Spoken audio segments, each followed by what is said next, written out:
2016, the United States reimposing economic sanctions against Iran. Political analyst Rick Epps now joins us with more on this. These sanctions kicked in, what, at midnight? Yeah, midnight. Actually, midnight this past midnight. Yeah. Yeah. It's troubling. It's a concerning situation what the president's stepping into right now. They were lifted 2015 from the nuclear accord. Why is President Trump reimposing these now and right now? You know, it's interesting. You know, he said back in May, you know, when he first made the comment that he was going to back out of the agreement, the JCPOA, which was a Joint Comprehensive Plan of Action, basically to limit their ability to develop nuclear weapons. That's what this whole thing was about to start with. It's interesting because for some reason he has just made this statement that they're not cooperating. It was a bad, he said it was a bad deal going back to 2015. So now he wants to renegotiate the deal. Others, and I kind of actually believe this also, it's also a personal stab at Obama's legacy, which he had long since he was after.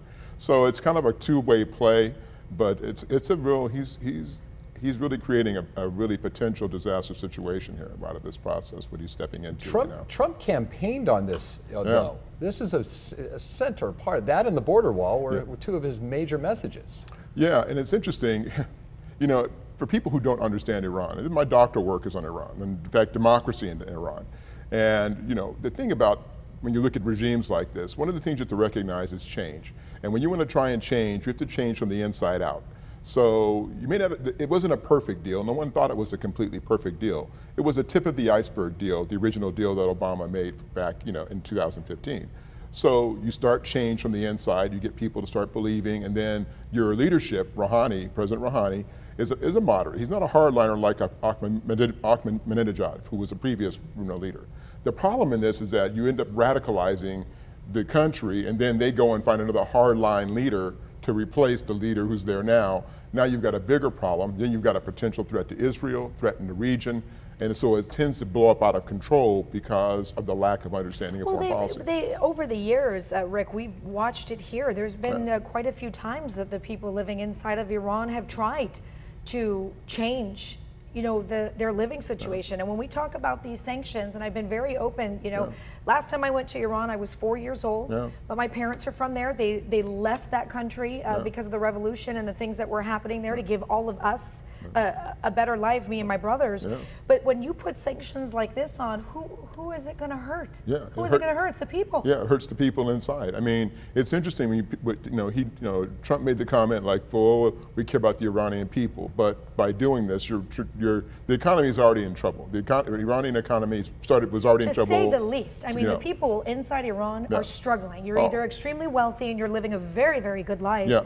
But for most of the people, they are struggling to just get the day-to-day things that we all take for granted here. Exactly, and out of that, what happens is you end up with the Iraq scenario again, where all of a sudden the people are starving, and then they start looking to fundamentalist Islam or other groups, radical groups, that will then give them money to live. Couple things. Bloomberg Business just tweeted this out this morning. Daimler scraps an Iran expansion plan because of U.S. sanctions, so that's going to hurt business even more within Iran. But where does it go from here? Because there's another set of sanctions set to take place later this year. I believe it's in November. Exactly. Is there any end in sight? Because Rouhani's saying, look, how are we going to negotiate? And he's saying, look, how do you have a knife in hand and then want to have talks? Is this dynamic doomed to fail because of these two leaders and that there's no real discourse? Well, potentially there's always a point that negotiation can happen. But the problem is that the question is, who really is disingenuous in this, right? Is it the United States or is it Iran who's really not trying to make an effort? The IAEA, the International Atomic Energy Agency, has done 11 inspections to make sure that Iran was in compliance with its nuclear issues, right? What did they find? Not one time have they been out of compliance, not once.